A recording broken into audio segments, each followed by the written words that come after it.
Ya, langsung aja. Sebelumnya suara saya terdengar nggak, teman-teman?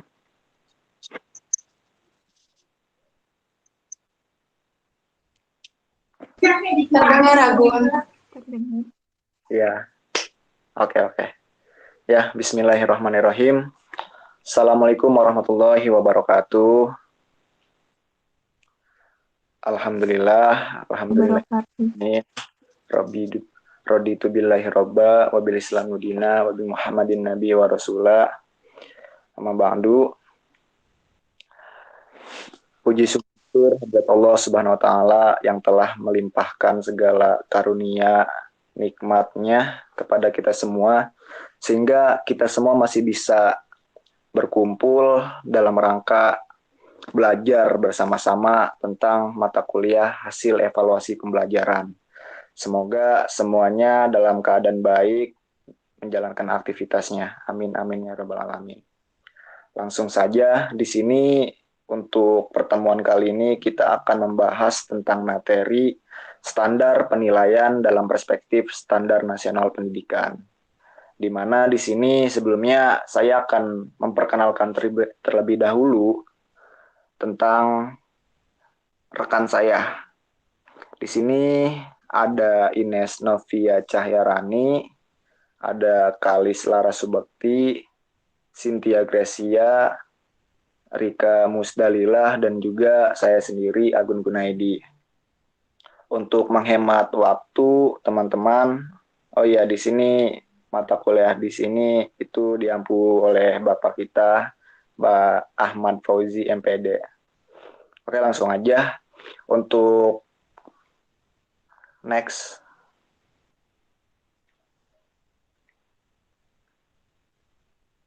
Ya, untuk materi pertama ini akan dijelaskan atau disampaikan oleh saudari kita Ines Novia Cahyarani. Kepadanya dipersilahkan. Baik, terima kasih kepada moderator. Untuk materi yang pertama tentang konsep dasar pendidikan nasional. Konsep sistem pendidikan nasional ini tergantung pada konsep tentang sistem, konsep tentang pendidikan, dan konsep tentang pendidikan nasional. Jadi konsep mengenai pendidikan dan sistem pendidikan nasional tidak bisa semata-mata disimpulkan dari praktek pelaksanaan pendidikannya yang terjadi sehari-hari aja, melainkan harus dilihat dari segi konsepsi atau ide dasar yang melandasi seperti yang biasanya tersurat dan juga tersirat dalam ketetapan-ketetapan Undang-Undang Dasar, Undang-Undang Pendidikan, dan peraturan-peraturan lain mengenai pendidikan dan pengajaran. Nah, dalam Undang-Undang Nomor 20 Tahun 2003 tentang Sistem Pendidikan Nasional, menjelaskan bahwa usaha sadar dan terencana untuk mewujudkan suasana belajar dan proses pembelajaran agar peserta didik secara aktif mengembangkan potensi dirinya untuk memiliki kekuatan spiritual, keagamaan, pengendalian diri, kepribadian, kecerdasan, akhlak mulia, serta keterampilan yang diperlukan dirinya, masyarakat, bangsa, dan negara.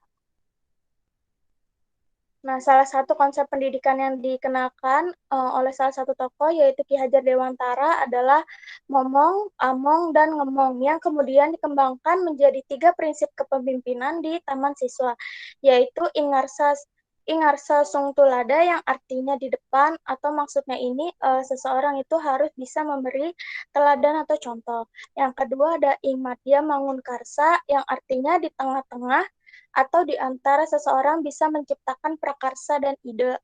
Yang ketiga ada Tuturiandayani yang artinya dari belakang seseorang pendidik harus bisa memberikan dorongan dan arahan. Pada pengertian ini, seseorang harus dapat mendorong orang yang dalam tanggung jawabnya untuk mencapai tujuan secara berkelanjutan dalam pekerjaannya. Next, PPT.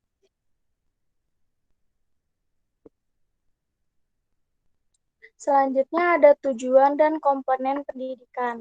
Nah, jadi sejak proklamasi kemerdekaan ini, tujuan pendidikan telah mengalami beberapa perubahan mengikuti perubahan situasi politik yang terjadi pada masa-masa tersebut. Misalnya pada masa permulaan kemerdekaan, tujuan pendidikan ini terutama berorientasi pada usaha menanamkan jiwa patriotisme Karena pada masa itu negara ini menghasilkan patriot bangsa yang rela berkorban untuk negara dan bangsa. Dengan semangat tersebut diharapkan kemerdekaan bisa dipertahankan dan dengan semangat itu pula kemerdekaan akan diisi.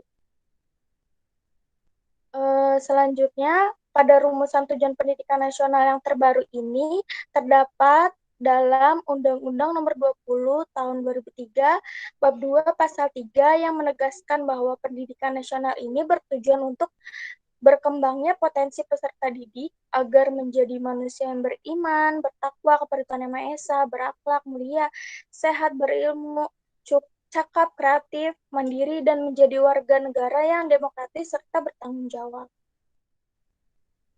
Selanjutnya, untuk komponen-komponen pendidikan nasional sendiri ini mewujudkan beraneka ragam satuan-satuan dan jalur-jalur pendidikan yang merupakan komponen-komponen sistem pendidikan nasional. Nah, komponen-komponen sistem pendidikan nasional ini dibagi dalam dua golongan besar, yaitu satuan pendidikan formal dan non-formal. Tenaga pendidik, kurikulum, serta sumber belajar yang dapat menunjang penyelenggaraan proses pembelajaran. Jadi jenis pendidikan ini untuk diri sendiri atau untuk pendidikan yang diperoleh secara otodidak melalui membaca, memperhatikan, bertanya, mencari tahu, serta bentuk-bentuk pendidikan informal lainnya yang diperoleh dari berbagai media dan sumber belajar lainnya. Dari keberhasilan komponen-komponen sistem ini, menunaikan fungsinya juga tergantung pada adanya beberapa sarana penunjang yang ikut membantu berfungsinya komponen-komponen atau satuan-satuan pendidikan tersebut. Contohnya seperti sistem pendidikan kita, kurikulum, ada tenaga pendidik, sumber daya pendidik, dan pengelolaan. Cukup kembali kepada moderator. Oke, terima kasih atas penjelasannya, Saudari Ines, tentang konsep dan tujuan. Selanjutnya akan disampaikan oleh rekan kita, yaitu Kalis Laras Subakti. Kepadanya dipersilahkan. Baik, terima kasih. Di sini saya akan menjelaskan materi selanjutnya, di mana ada 8 standar nasional pendidikan. Yang pertama itu ada standar isi. Standar isi ini mengatur tentang komponen materi dan tingkat kompetensi minimal yang dimiliki oleh siswa pada suatu jenjang pendidikan. Yang kedua itu ada standar proses, yaitu berkaitan dengan proses pelaksanaan pembelajaran di masing-masing jenjang pendidikan. Yang ketiga ada standar kompetensi lulusan, yaitu yang berkaitan dengan kriteria kemampuan lulusan dari suatu instansi pendidikan. Yang keempat ada standar pendidik dan tenaga kependidikan, yang berkaitan dengan tenaga kependidikan yang bertugas untuk mendidik, membimbing, mengajar, menilai para peserta didik. Dan tenaga kependidikan adalah orang yang terlibat dalam suatu instansi pendidikan, mulai dari kepala sekolah, tenaga laboratorium, tenaga administrasi, dan tata usaha. Yang selanjutnya ada standar sarana dan prasarana, yaitu yang berkaitan dengan sarana dan prasarana demi berlangsungnya proses pembelajaran. Setiap instansi pendidikan perlu memiliki sarana dan prasarana yang memadai untuk menunjang proses pembelajaran yang berkelanjutan. Selanjutnya, yang keenam ada standar pengelolaan, yaitu dibagi menjadi 3 bagian, yaitu standar pengelolaan oleh satuan pendidikan, standar pengelolaan oleh pemerintah daerah, dan standar pengelolaan oleh pemerintah. Yang ketujuh ada standar pembiayaan, yaitu yang berhubungan dengan proses pembiayaan dalam pendidikan, karena dari pembiayaan akan menentukan keberlangsungan proses pendidikan. Yang kedelapan ada standar penilaian, yaitu standar penilaian untuk mengatur segala hal yang berkaitan dengan prosedur penilaian pada peserta didik. Selanjutnya, Mi. Nah, di sini ada materi yang selanjutnya, yaitu standar penilaian menurut BSNP. Menurut BSNP, penilaian adalah prosedur yang digunakan untuk mendapatkan informasi tentang prestasi atau kinerja peserta didik. Hasil penilaian digunakan untuk melakukan evaluasi, yaitu pengambilan keputusan terhadap ketuntasan belajar siswa dan efektivitas proses pembelajaran. Informasi tersebut dapat digunakan oleh pendidik untuk berbagai keperluan pembelajaran, diantaranya yaitu untuk menilai kompetensi peserta didik, menjadi bahan penyusunan laporan hasil belajar, dan menjadi landasan perbaikan proses pembelajaran. Cukup, moderator. Oke, siap. Terima kasih Saudari Kalis atas penyampaiannya. Berikutnya akan dijelaskan oleh saudari kita, Cynthia Gracia. Kepadanya dipersilahkan. Iya, terima kasih moderator. Masih terlihat kan ya PPT-nya? Masih, Mei.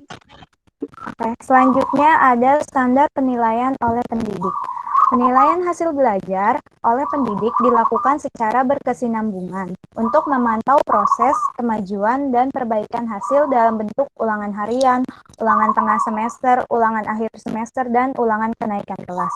Penilaian tersebut Penilaian di atas digunakan untuk menilai pencapaian kompetensi peserta didik dan sebagai bahan penyusunan laporan kemajuan hasil belajar serta untuk memperbaiki proses pembelajaran.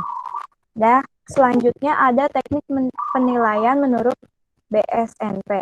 Yang pertama adalah tes kinerja. Selanjutnya ada demonstrasi, observasi, penugasan, portofolio, tes tertulis, tes lisan, jurnal, wawancara, inventory, penilaian diri, dan penilaian skill. Cukup, terima kasih moderator. Ya, terima kasih Cynthia Gracia atas penjelasannya. Langsung aja, berikutnya Saudari Rika Musdalilah. Saya persilahkan. Terima kasih kepada moderator. Selanjutnya, perkembangan ujian nasional. Perkembangan ujian nasional di Indonesia dimulai pada tahun 1950 sampai 1965, yaitu ujian penghabisan. Pada awalnya, ujian nasional ketika itu disebut dengan ujian penghabisan. Saat itu materi ujian dibuat Departemen Pendidikan, Pengajaran, dan Kebudayaan. Pada periode ini, Menteri Pendidikan dijabat oleh nama-nama seperti Sarmidi Mangkusarkoso, Bahdar Johan, Wongsonegoro, Muhammad Yamin, Suwandi, Notokusuma, dan Prijono. Selanjutnya, pada tahap 2, pada tahun 1965 sampai dengan 1971 bernama ujian negara. Pada masa ini ujian penghabisan berganti nama menjadi ujian negara, yang waktu dan materi ujiannya ditentukan pemerintah pusat. Pada ketiga, yaitu pada tahun 1972 sampai 1979.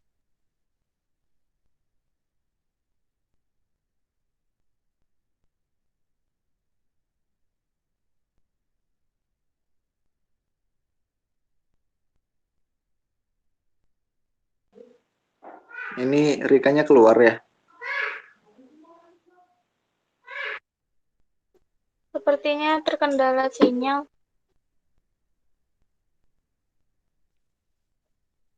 Mohon maaf, tadi terkendala sinyal. Dilanjut lagi.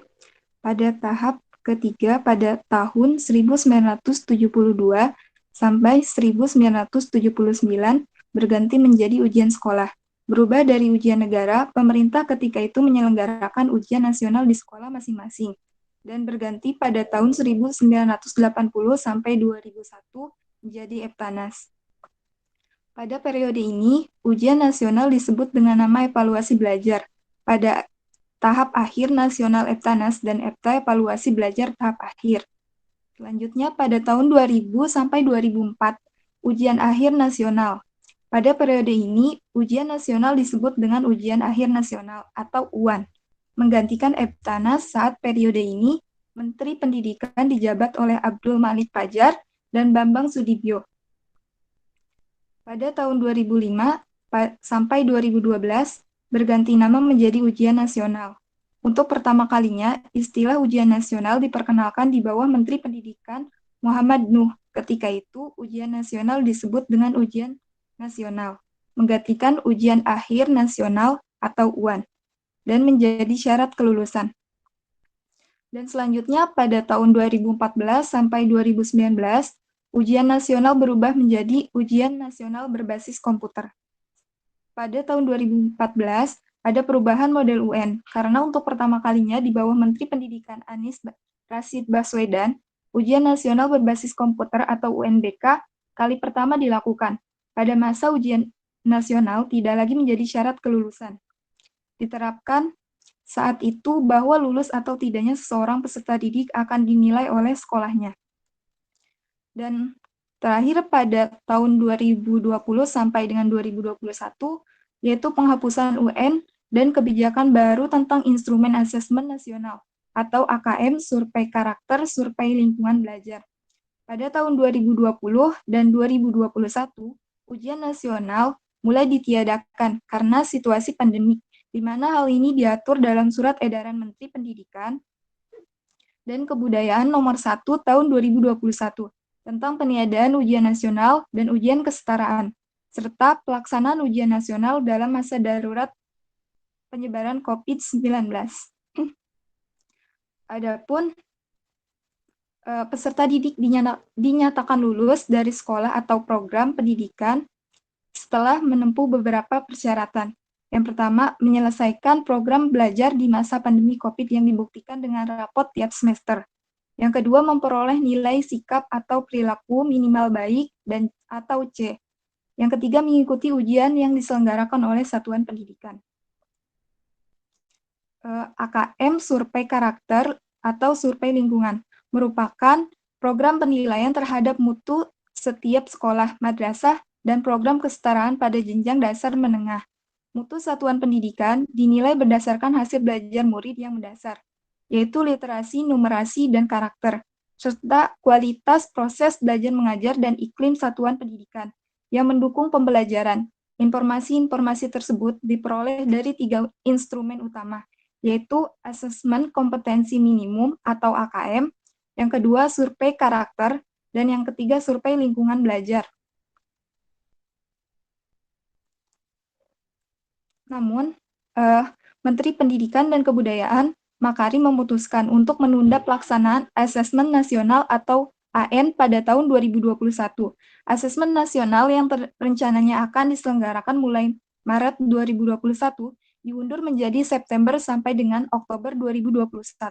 Hal ini dilakukan untuk memastikan agar persiapan logistik, infrastruktur, dan protokol kesehatan lebih optimal.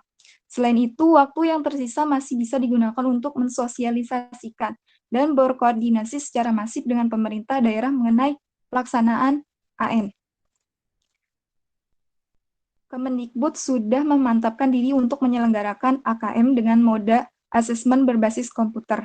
Pilihan ini tepat karena jumlah peserta didik yang disasar di semua SD, SMP, dan SMK, serta kuantitas tergolong sangat rendah. Pada praktiknya, penyelenggaraan asesmen berbasis komputer diyakini membuat peserta didik lebih senang, karena tidak disibukkan dengan menghitamkan lingkaran di lembar jawaban yang cenderung membosankan, apalagi bagi siswa SD. Meski demikian, asesmen berbasis komputer selama ini masih menyisakan beberapa permasalahan dan kelemahan teknis yang harus segera dicari penyelesaiannya. Mulai belum meratanya pelaksanaan karena infrastruktur belum memadai, sampai kecepatan koneksi internet yang berbeda-beda antar sekolah dan antar daerah. Secara umum, hal tersebut sering dimaknai sebagai kesenjangan digital bagi kalangan ekonomi menengah ke bawah. Di desa terpencil, laptop adalah sesuatu yang mewah. Namun, dengan mengubah variabel tingkat di kota, memiliki laptop mungkin sudah lazim, sedangkan memiliki smartphone mungkin menjadi barang mewah tersendiri. Jarang yang terjadi, dan kalangan menengah ke atas yang tinggal di perkotaan tertentu akan sangat besar. Tentu saja tantangan terberat penyelenggaraan AKM ada pada jenjang SD. Tidak hanya karena jumlah pendidikannya sangat banyak, tetapi juga sedikitnya jumlah dan jenis penyelenggara asesmen berbasis komputer di sana. Tantangan semakin kompleks dan kenyataannya bahwa disparitas kemampuan yang mereka miliki sangat lebar. Baik kemampuan sumber daya manusianya, guru, kepala sekolah, protokol, maupun teknisi, termasuk kemampuan literasi digital dan familiarisasi siswa terhadap perangkat asesmen yang akan digunakan. Juga kemampuan penyediaan infrastruktur seperti perangkat listrik dan jaringan internet di lokasi SD tersebut berada. Dari fenomena kesenjangan digital ini, Kemendikbud perlu menyiapkan dan melakukan beberapa antisipasi agar AKM bisa terselenggara lebih baik. Pertama, melakukan koordinasi teknis dan kementerian lain atau lembaga pemerintah daerah mengentaskan model-model alternatif pemenuhan kebutuhan tindakan afirmasi digital bagi provinsi dan indeks kesenjangan digitalnya rendah bekerja sama dengan pemerintah provinsi terkait. Terima kasih, dikembalikan kepada moderator. Ya, terima kasih Saudari Rika yang sudah menyampaikan materinya secara jelas. Kemudian karena semuanya sudah dijelaskan, di sini saya sebagai moderator izin menyampaikan kesimpulan dari materi kita kali ini. Jadi pada dasarnya standar penilaian itu merupakan salah satu dari bagian standar nasional pendidikan kita tentang semua pendidikan di wilayah hukum negara kita. Oleh karena itu, pendidik harus memahami apa landasan yuridis maupun filosofis gitu yang melatar belakangi munculnya standar penilaian baik dari mekanismenya maupun sampai ke prosedur evaluasinya.